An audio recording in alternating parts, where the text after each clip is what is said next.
সক্রেটিসের বিখ্যাত উক্তি, no thyself, নিজেকে জানো। Slanderers do not hurt me because they do not hit me. I to die you have to live, which is the better only God knows. An unexamined life is not worth living. Virtue is knowledge. সক্রেটিসের ছাত্র দার্শনিক Plato Greek দর্শনকে চরম উন্নতির দিকে নিয়ে যান। তিনি তার চিন্তাগুলো ধরে রাখেন দি রিপাবলিক নামক গ্রন্থ রচনা করে। এই গ্রন্থে প্লেটো দার্শনিক রাজা শাসিত আদর্শ রাষ্ট্রের কল্পনা করেছিলেন। প্লেটো 387 খ্রিস্টপূর্বাব্দে দর্শনের স্কুল একাডেমিয়া প্রতিষ্ঠা করেন। তিনি সক্রেটিসের শিক্ষার বক্তব্যগুলো নিয়ে ডায়ালগস অফ সক্রেটিস নামে আরেকটি গ্রন্থ রচনা করেন। প্লেটোর বিখ্যাত উক্তি, virtue is knowledge and education is the main thing to acquire virtue. Knowledge is virtue, জ্ঞানই পুণ্য। শিক্ষার অন্যতম উদ্দেশ্য হল আত্মা ও দেহের সুষম বিকাশ সাধন। প্লেটোর ছাত্র অ্যারিস্টটলও একজন বড় দার্শনিক ছিলেন। তার একটি বিখ্যাত গ্রন্থের নাম দ্য পলিটিক্স। তিনি লাইসিয়ামের প্রতিষ্ঠাতা। অ্যারিস্টটল আলেকজান্ডারের গৃহশিক্ষক ছিলেন। অ্যারিস্টটলের উক্তি, man is social and political by nature. স্বভাবতই সামাজিক ও রাজনৈতিক জীব। Man without society is either a beast or a god. যে ব্যক্তি সমাজে বাস করে না সে হয় দেবতা না হয় পশু। মানুষ প্রকৃতিগতভাবেই রাজনীতির কবি। বল, শক্তি এবং লোভ লালসা মানুষের মধ্যে জন্মগতভাবে অসমভাবে বণ্টিত। গ্রিক সাহিত্য। অন্ধ গ্রিক মহাকবি হোমার হাজার হাজার বছরের পুরনো কাহিনী নিয়ে রচনা করেন মহাকাব্য ইলিয়াড এবং অডেসি।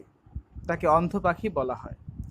গ্রিসের সবচেয়ে জনপ্রিয় নাট্যকার ছিলেন স্কাইলাস। তার বিখ্যাত দুইটি নাটকের নাম প্রমেথিউস বাউন্ড ও আগামেমনন।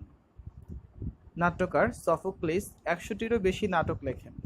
এর মধ্যে জনপ্রিয় দুটি হচ্ছে এন্টিগনে ও ইলেক্ট্রো। নাট্যকার সফোক্লিসের বিখ্যাত ট্র্যাজেডি রাজা ইডিপাস।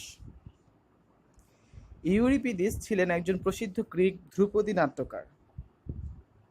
তার আলোচিত নাটক ওরেস্তেস। ইতিহাস রচনার ক্ষেত্রে সমান কৃতিত্ব ছিল গ্রিকদের। গ্রিক ইতিহাসবেত্তা হেরোডোটাসকে ইতিহাসের জনক বলা হয়। তার বিখ্যাত গ্রন্থ দ্য হিস্টোরিস। খ্রিস্টপূর্ব 5ম শতাব্দীতে সংঘটিত গ্রিক পারসিকদের যুদ্ধের কাহিনী এই গ্রন্থে বর্ণিত হয়েছে। গ্রিসের অন্য খ্যাতিমান ইতিহাসবিদ ছিলেন থুসিডাইসিস। তার লেখা history of the Peloponnesian war গ্রন্থ ব্যাপকভাবে সমাদিত। থুসিডাইডিকে বিজ্ঞানসম্মত ইতিহাসের জনক বলা হয়। বিজ্ঞান। গ্রিক বিজ্ঞানীরা প্রথম পৃথিবীর মানচিত্র অঙ্কন করেছিলেন। গ্রিক দার্শনিক অ্যানাক্সিমান্ডাস সর্বপ্রথম পৃথিবীর মানচিত্র অঙ্কন করেন। তারাই প্রথম প্রমাণ করেছিলেন যে পৃথিবী একটি গ্রহ এবং তার নিজ কক্ষপথে আবর্তিত হয়। বিখ্যাত গ্রিক গণিতবিদ পিথাগোরাস খ্রিস্টপূর্ব 6ষ্ঠ শতকে জন্ম নিয়েছিলেন। খ্রিস্টপূর্ব 5ম শতকে জন্ম নেন বিজ্ঞানী অ্যানাক্সোগোরাস। চিকিৎসা বিজ্ঞানী হিপোক্রেটিস যথেষ্ট খ্যাতি অর্জন করেছিলেন। খেলাধুলা। খ্রিস্টপূর্ব 776 অব্দে গ্রীসে অলিম্পিক প্রতিযোগিতার জন্ম হয়। প্রতি 4 বছর অন্তর এ প্রতিযোগিতা অনুষ্ঠিত হতো। বিভিন্ন নগর রাষ্ট্রের খেলোয়াড়রা অংশ নিত। স্থাপত্য ও ভাস্কর্য। কয়েকজন খ্যাতিমান গ্রিক ভাস্কর হচ্ছেন মাইনর, ফিদিয়াস এবং প্রাক্সিটেলেস।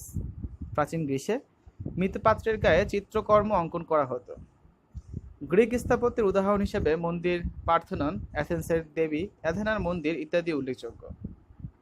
অর্থনীতি। জনসমাবেশ ও বাজারের জন্য নির্ধারিত খোলা স্থানকে অ্যাগোরা বলা হতো।